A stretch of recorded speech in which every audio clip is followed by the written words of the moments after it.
भारतविरोधी खलिस्तानी दहशतवादी संघटना बब्बर खालसाविरोधात ब्रिटिश सरकारनं घातलेल्या निर्बंधांचं भारतानं स्वागत केलं आहे.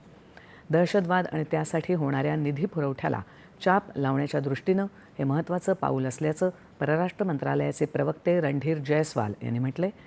ते आज नवी दिल्लीत पत्रकार परिषदेत बोलत होते.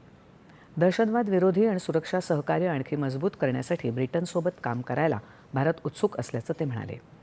पाकिस्तानमधील प्रत्येक घडामोडीवर भारताचं बारकाईनं लक्ष असल्याचं जयस्वाल यांनी सांगितलं.